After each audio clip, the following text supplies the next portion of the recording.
Excusez mon enthousiasme, mais voilà. Alors d'abord, je voudrais souligner que je prononce ce discours à partir des territoires ancestraux et non cédés du peuple algonquin Anishinaabe. It is my pleasure today to introduce the third reading of... Je suis ravie aujourd'hui de présenter en troisième lecture le S-244, la loi modifiant la loi sur le ministère de l'Emploi et du Développement social et la loi sur l'assurance emploi, qui a pour objet de créer un conseil qui permettra de renforcer le dialogue social au sein de la Commission sur l'assurance emploi. Parler des fondements du dialogue social ainsi que de ses mérites. J'ai aussi fait état des conventions internationales de l'Organisation internationale du travail concernant la pratique du dialogue social dans les programmes d'assurance chômage auxquels le Canada adhère. Sans vouloir me répéter, je tiens à rappeler les faits suivants.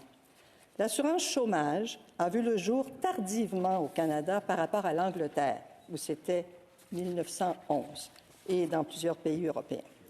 Selon la Constitution de 1867, l'assurance chômage était considérée de compétence provinciale. Il a donc fallu amender la Constitution en 1940 afin de donner au gouvernement fédéral la responsabilité exclusive de ce champ de compétences. Unemployment Insurance. L'assurance chômage, à l'origine, était gérée par une agence tripartite qui représentait le secteur privé, les syndicats et le gouvernement. Cette agence était indépendante des pouvoirs ministériels jusqu'à la moitié des années 1970, époque à laquelle la commission d'assurance chômage a commencé à relever du ministère de l'Emploi. Le nom n'était pas tout à fait le même, mais c'était en fait la même entité. Jusqu'en 1998, la commission comptait sur les conseils d'un conseil consultatif où étaient représentés des représentants du secteur privé et des syndicats. Les quatre principaux étaient le comité de l'emploi national jusqu'en 1965, ensuite le comité consultatif sur l'assurance emploi jusqu'en 1976 et ensuite le comité sur l'emploi et l'immigration jusqu'en 1992 et ensuite le conseil de développement de la force du travail jusqu'en 1998. Chômage, qu'on appelle maintenant assurance emploi depuis 1994, est géré par le ministère. L'influence des partenaires sociaux, bien que reconnue en principe, puisque la commission de l'assurance emploi compte un commissaire représentant des entreprises et un commissaire représentant les syndicats, diffère des meilleures pratiques de dialogue social recommandées par l'OCDE, l'Organisation de coopération et de développement économique, et par les conventions internationales de l'Organisation internationale du travail. Ce projet de loi vise à créer, dans la loi de l'assurance emploi, un conseil consultatif à la Commission, coprésidé par les deux commissaires représentant le marché du travail, soit le commissaire des employeurs et le commissaire des travailleurs et travailleuses. Ce projet de loi est appuyé par les représentants des grands regroupements d'employeurs et de travailleurs au Canada. Why this bill?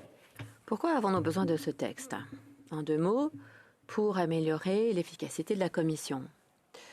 Pour ce qui est de son rôle d'entité de consultation auprès du gouvernement, en mettant en exergue les approches favorisées par les différents intervenants syndicaux, en proposant des stratégies qui sont mutuellement bénéfiques et en permettant la mise en œuvre des politiques et des stratégies publiques. Le groupe actuel de l'assurance emploi, comme je le disais, est composé de 4 personnes. Le sous-ministre et le sous-ministre adjoint au ministère de l'Emploi et du Développement social, ainsi que les 2 commissaires qui sont nommés après consultation, soit des organisations ouvrières ou soit des associations d'affaires. Elle est présidée par le sous-ministre et, en son absence, par le sous-ministre adjoint. Cette commission a un rôle consultatif. C'est généralement le président de la commission, soit le sous-ministre, qui parle au nom de la commission. Or, le sous-ministre est nommé par le gouverneur en conseil et relève du ministre. Les commissaires consultent les milieux qu'ils représentent, mais ne peuvent faire les arbitrages nécessaires entre des avis différents afin de présenter des avis communs. The purpose of this bill. L'objectif de ce projet de loi, c'est de créer une table ronde permanente. Grâce à cette table ronde, il y aura plus de clarté ressortant des consultations du gouvernement grâce aux arbitrages qui vont permettre de créer des conseils clairs. Le projet de loi a pour objectif de créer un conseil consultatif auprès de la Commission pour faciliter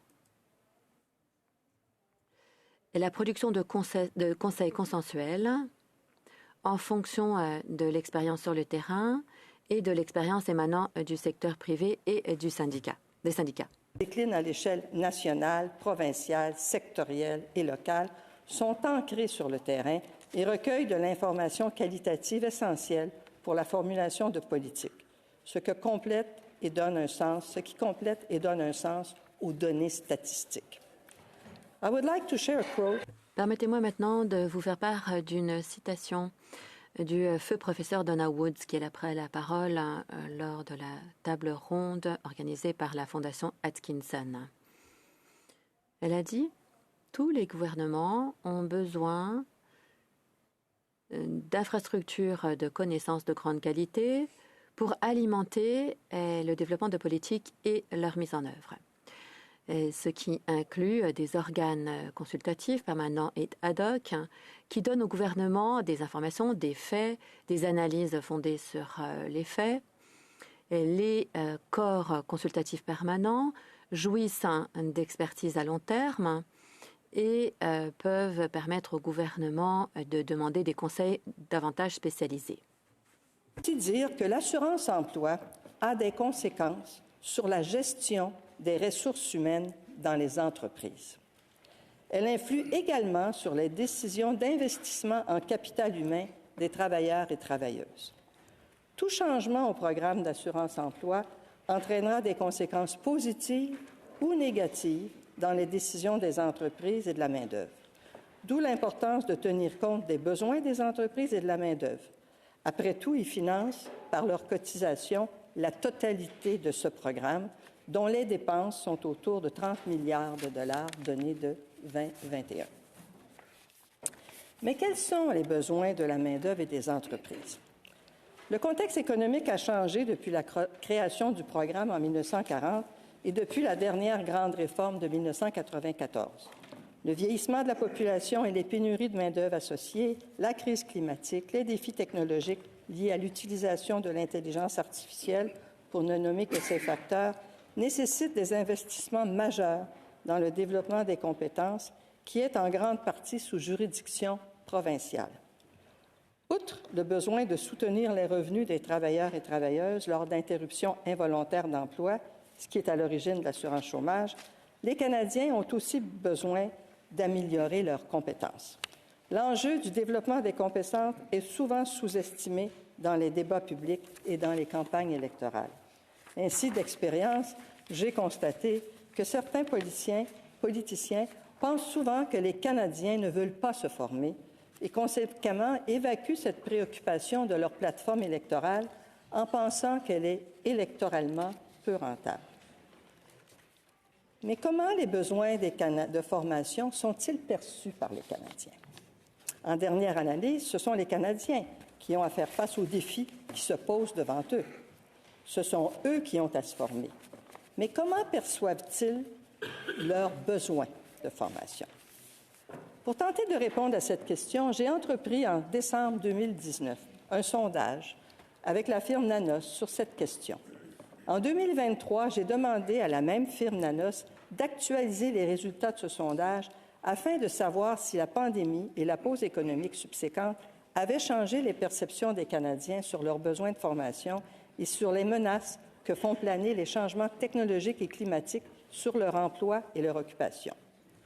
Les résultats des deux sondages vont dans le même sens et peuvent surprendre les politiciens et politiciennes de ce pays. Voici quelques résultats. La première question portait sur les impacts des changements technologiques et climatiques sur l'emploi. Nous avons posé la question suivante. Selon des experts, les changements technologiques comme l'automatisation, l'arrivée de l'intelligence artificielle, le commerce en ligne et l'économie du partage pourraient avoir des effets importants sur le marché du travail. Dans quelle mesure ces changements menacent-ils votre emploi? 20% des personnes en emploi pensent que leur emploi est menacé par ces changements. C'est l'équivalent de 4 millions de Canadiens. Plus de jeunes, entre 18 et 34 ans, pensent que leur emploi est menacé. Et ce sont les gens de la Colombie-Britannique qui sont les plus inquiets par rapport à leur emploi. Nous avons ensuite demandé dans quelle mesure ces changements pourraient affecter leurs tâches de travail et nécessiter de suivre de la formation. 37% des répondants en emploi pensent que leurs tâches de travail seront affectées et qu'ils auront besoin de formation. C'est 8 millions de Canadiens. Encore une fois, ce sont les jeunes qui ont répondu plus fortement par l'affirmative, soit 42%. Ces résultats sont cohérents avec le sondage de 2019. Nous avons ensuite questionné l'ensemble des Canadiens sur leur perception par rapport à leur déficit de compétences et leurs besoins plus spécifiques de formation. Nous leur avons demandé lequel de ces énoncés correspondait le mieux à leur situation. 1. Je suis déjà bien formé. 2. Je suis intéressé à suivre de la formation. 3. Je suis intéressé à suivre de la formation, mais je n'ai pas le temps. 4. Je suis intéressé à suivre de la formation, mais je n'ai pas les moyens financiers. 5. Je ne suis pas intéressé à suivre de la formation. Ou je ne sais pas, pour 6. La réponse peut étonner les sceptiques. Tout près de la moitié des Canadiens, 49%, souhaitent suivre de la formation. Cela représente environ 16 millions de Canadiens. Chez les personnes qui ont un emploi à plein temps, c'est plus de 3 personnes sur 5 qui désirent suivre de la formation. Les jeunes gens de 18 à 34 ans manifestent encore là plus d'intérêt pour la formation, soit 66% que les gens âgés de 55 ans et plus, qui représentent les 3/4 des gens qui ne sont pas intéressés à suivre la formation. L'intérêt pour la formation est élevé dans les prairies, où 51% se désintéressaient à en suivre. Nous avons aussi questionné les Canadiens quant au contenu de la formation privilégiée. Nous leur avons demandé ce qu'ils souhaitent, s'ils étaient d'accord ou non avec les affirmations suivantes. Je devrais suivre la formation pour améliorer mes capacités de lecture, ou 2, mes capacités en mathématiques, ou 3, mes capacités en informatique, comme l'utilisation des outils Internet, ou encore 4, mes compétences professionnelles. Les formations qui suscitent le plus d'intérêt sont celles liées à l'informatique, soit 45% des Canadiens affirment cela, et les compétences professionnelles pour 40% des Canadiens. C'est donc environ 15 millions de Canadiens qui veulent améliorer leurs compétences en informatique et 13 millions qui veulent améliorer leurs compétences professionnelles. Ces données indiquent que les besoins en matière de développement des compétences sont immenses, que les Canadiens sont conscients des défis à relever et qu'ils veulent apprendre. Le Canada doit tirer parti de la volonté des Canadiens et Canadiennes de se former et de la volonté des acteurs du marché du travail de s'engager dans le développement de ces compétences.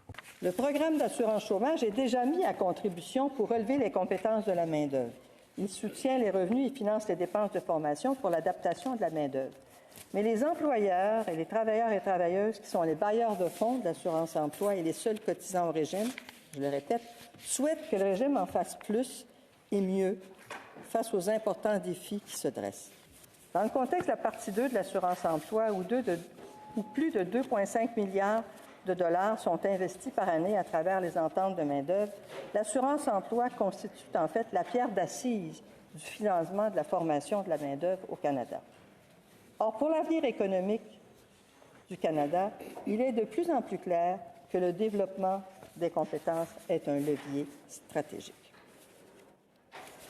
C'est l'enjeu de ce projet de loi qui a l'appui des principales associations liées au marché du travail, qu'elles soient issues du milieu des affaires ou des travailleurs. Voyons maintenant plus en détail le projet de loi S-244. L'article 1 du projet de loi crée un conseil de l'assurance-emploi dans la loi sur le ministère de l'Emploi et du Développement social.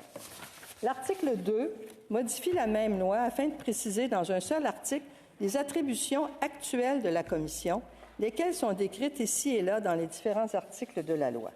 Le libellé de cet article reprend les mots utilisés sur le site du ministère.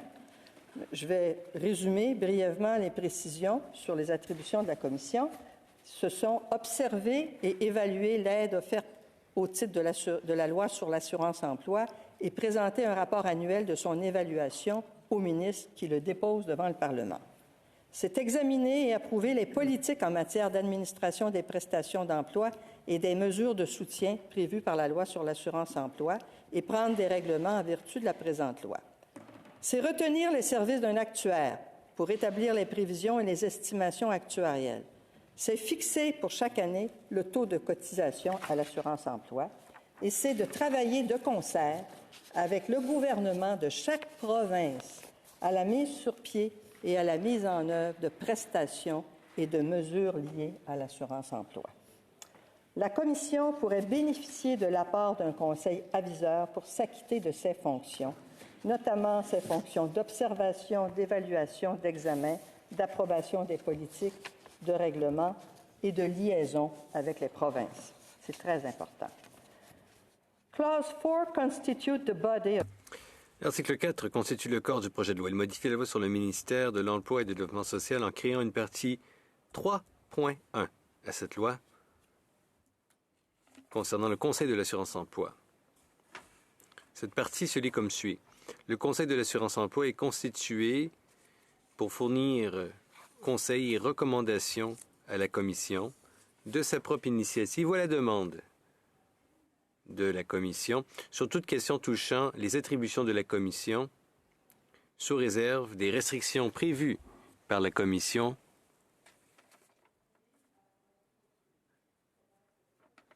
Le paragraphe 3 prévoit que la Commission peut limiter les questions sur lesquelles le Conseil consultatif peut donner son avis. Ainsi, le Conseil consultatif dispose d'un pouvoir d'initiative qui est toutefois circonscrit dans le cadre des attributions de la Commission. En d'autres termes, le projet de loi établit un équilibre entre pouvoir ministériel d'une part et pouvoir des partenaires du marché du travail qui siègent au Conseil d'autre part. Et en ce qui concerne la composition du Conseil, le projet de loi fixe un minimum de 12 membres, tout en assurant une représentation égale entre organisations syndicales et patronales. Le Conseil est coprésidé par des commissaires représentant les entreprises et les organisations syndicales. Les coprésidents peuvent inviter des représentants des provinces et territoires désignés par le Forum des ministres du Travail, ainsi que des représentants autochtones, afin de mieux remplir leur mandat. Améliorer l'efficacité du programme de l'assurance-emploi, il permettra d'obtenir une information fiable, de prendre en compte les réalités vécues par les entreprises et les travailleurs et travailleuses, ce qui facilitera l'implantation de nouvelles stratégies de développement des compétences. Le dialogue social est pratiqué au Canada à l'échelle provinciale, sectorielle, en matière de santé et sécurité, en matière d'apprentissage, mais clairement de manière insuffisante en matière d'assurance-emploi. À titre d'exemple, au Québec, la Commission des partenaires du marché du travail, dont j'ai parlé abondamment en deuxième lecture, participe à la gestion de ces fonds publics, notamment ceux consacrés à la formation, qui sont principalement financés par l'assurance-emploi. Les comités sectoriels canadiens, par exemple des mines et du tourisme, ont été largement financés à même l'assurance-emploi, sont aussi des exemples réussis de dialogue social à l'échelle canadienne. En adoptant S-244, le Canada respecterait ses engagements passés, en particulier la Convention C-88 sur les services d'emploi, ainsi que son engagement à soutenir la mise en œuvre des objectifs de développement durable et du Global Deal. Mais surtout, le Canada se doterait d'un outil supplémentaire, le dialogue social, qui peut l'aider à faire face aux tendances économiques lourdes comme le vieillissement de la population, les pénuries de main-d'œuvre, la crise climatique, les défis technologiques associés à l'utilisation de l'intelligence artificielle. Ces tendances majeures nécessiteront une adaptation rapide de la main-d'œuvre qui exigeront l'acquisition constante de nouvelles compétences. Je ne suis pas la seule convaincue de la nécessité de mettre une table permanente de dialogue social autour de ces questions afin de développer une vision partagée par les entreprises et les syndicats. Indeed, the Job and Skills Roundtable... En effet, cette table ronde, initiée par mon bureau il y a quelques années, en 2019, avec la participation de la Chambre canadienne du commerce, le Congrès canadien du travail et Collège Canada, a été constituée justement parce que bon nombre de joueurs dans la sphère économique voulaient élaborer une vision commune de développement des compétences et d'apprentissage toute la vie durant, tout en respectant les champs de compétences provinciaux et fédérales. C'était grâce à cette table ronde que le projet de loi S-244 a été constitué. 2020, d'autres en mode virtuel pendant la COVID, organisées par les commissaires représentant les employeurs et les travailleurs, et une dernière, le 12 février dernier, que j'ai organisée avec les commissaires et la participation des sénateurs Cardozo et Youssouf. The February 12 roundtable was held. La table ronde du 12 février s'est tenue au Sénat.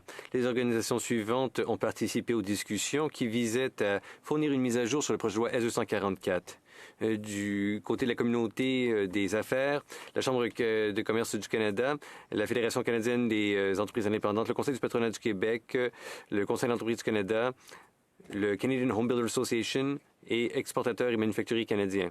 Pour les associations syndicales, le Congrès canadien du travail, Unifor, le Syndicat des métiers de la construction du Canada, la Confédération des syndicats nationaux, enfin. Aussi, RH Tourisme Canada, ainsi que le Conseil des ressources humaines de l'industrie minière ont participé. Hassan Youssouf, Andrew Cardozo et Chris Taros ont également participé à cette table ronde. Les participants représentant le marché du travail, donc les entreprises et les travailleurs, ont affirmé le besoin de créer une table permanente dans le cadre de la Commission de l'assurance-emploi et ont exprimé le souhait que le Sénat adopte rapidement ce projet de loi afin de l'envoyer dans l'autre chambre. In closing, I would like to thank everyone. Finalement, je souhaite vivement remercier tous ceux qui ont contribué à ce projet de loi.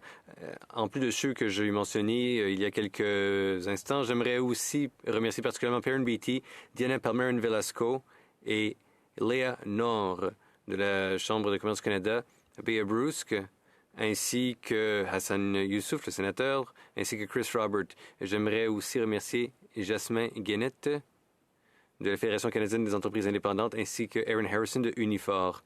J'aimerais aussi remercier mon équipe qui a travaillé de partout à ce projet. Hermione Tomaras, Julia Belle-Morissette, Anna Large, Jérémy Soucy et Alexandre Matar-Michaud. J'aimerais aussi remercier mon coéquipier de longue date, Michel Cournoyer, économiste et directeur et ancien directeur fondateur de la Commission des partenariats du marché du travail au Québec.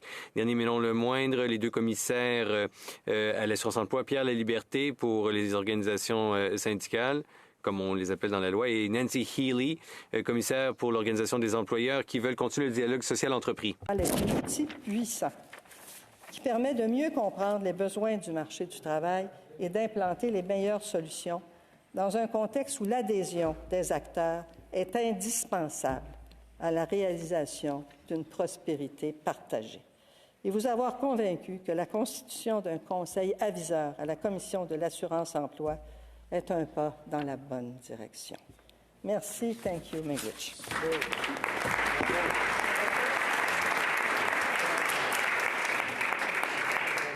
Senator Down. Sénateur Down. Merci, sénatrice, non seulement pour votre travail, mais aussi d'incorporer votre expertise et vos antécédents professionnels à cette discussion. Je vous écoutais avec attention et j'entendais que je n'ai pas conçu que les préoccupations régionales sont prises en compte dans la constitution du Conseil.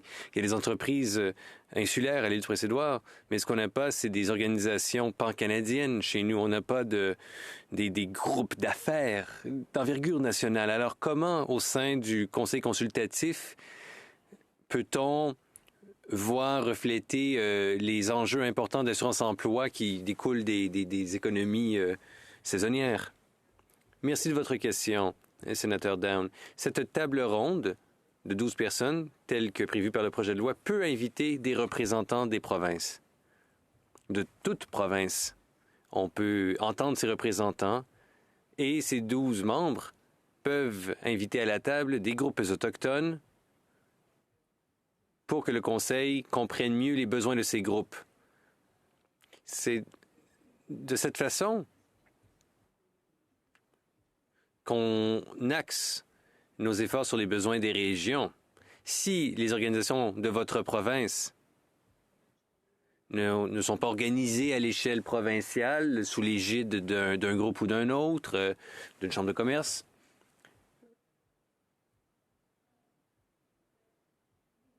Il sera néanmoins possible de rencontrer ces groupes. Le but de ce projet de loi, en fait, c'est que, voyez-vous, étant donné que l'assurance-emploi, c'est quelque chose qui relève exclusivement du fédéral, c'était provincial auparavant, maintenant c'est fédéral, et en raison des besoins dans les provinces et du système de prestations qui émanent des provinces, il faut faire des connexions, des liens entre le fédéral, qui détient les cordons de la bourse, et les provinces qui dépensent l'argent de la dite bourse. Sinon, il n'y a rien. Et la commission, le gouvernement, ils vont consulter, ils entendent ceci, ils entendent cela. Et comme vous le savez, sénateur, la réforme de l'assurance-emploi ne s'est jamais concrétisée, malgré tous les efforts. Le conseil consultatif, a priori, dans la partie 2, là, c'est prévu dans la loi,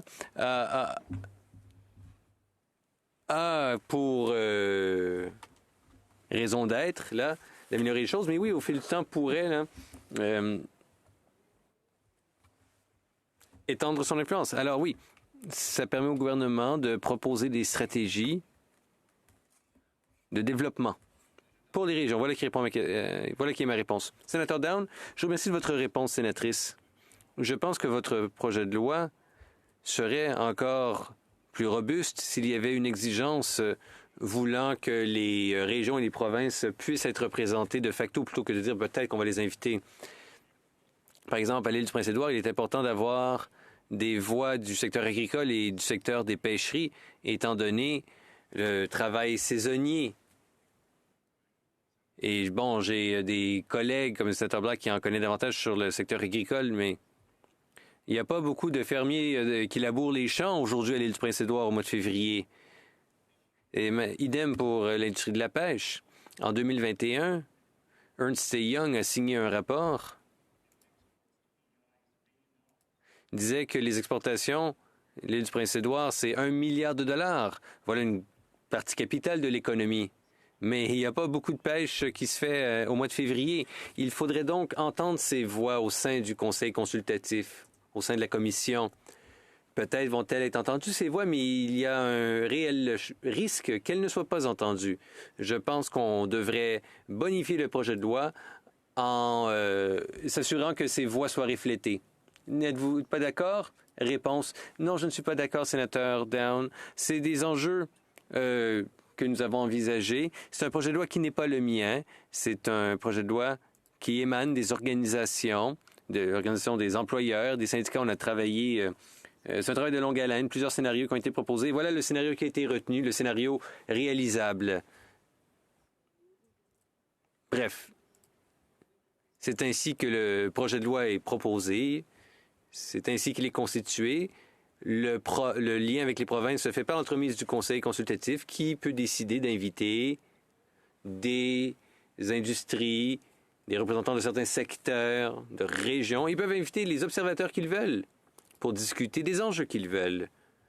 Mais le conseil constitué de membres permanents qui travaillent de concert, qui est en mesure de savoir comment dépenser efficacement l'enveloppe pour répondre aux besoins des entreprises et de la main-d'œuvre. Mais votre préoccupation est tout à fait légitime et bien sûr, elle sera prise en compte par l'entremise d'invitations qui seront faites par le Conseil. Oui, s'il y a une préoccupation, on écrit au Conseil et pour être entendu. Sénateur Down. Oui, une dernière question, si je puis. Et je vais me permettre de soulever une préoccupation. Une chambre régionale a pour responsabilité de prendre en compte les préoccupations régionales et les perspectives. J'imagine là, des gens des maritimes qui vont entendre qu'il y a des changements à l'assurance-emploi. On sait que l'assurance-emploi a une vision pan-canadienne. Des fois, on prend en compte la section centrale du Canada ou l'Ouest, peut-être pas le Nord, peut-être pas l'Est. Alors, si on veut que se résorbent ces préoccupations, c'est que d'entendre la voix des régions ne soit pas quelque chose d'optionnel, mais quelque chose de prescrit par la loi. Si tel était le cas, je pense que vous trouverez que le projet de loi aurait un meilleur soutien, étant donné l'importance de l'assurance-emploi dans certaines régions. Je réitère, parce que notre économie, elle est saisonnière. Elle va bien, l'économie, mais elle est saisonnière. On ne peut pas travailler 12 mois dans certaines de ces industries. En fait, je vais poser la question ainsi. Qui des maritimes avez-vous consulté au sujet de ce projet de loi? Réponse. Le programme d'assurance-emploi est financé par les travailleurs et les entreprises de partout au pays. Nous n'avons pas mené des consultations régionales comme telles. Nous avons consulté les entreprises, en fait, la communauté des affaires et la communauté des travailleurs, par l'entremise de leurs organisations qui les représentent. Sinon, vous comprendrez que ce serait très difficile d'avoir d'exhaustives consultations. On aurait un trop énorme conseil. La façon dont c'est organisé, c'est de pouvoir faire le lien avec le ministre qui s'occupe du marché du travail. Ça nous permet, par son entremise, de connaître la perspective des différents secteurs et des différentes régions, de connaître les besoins, donc.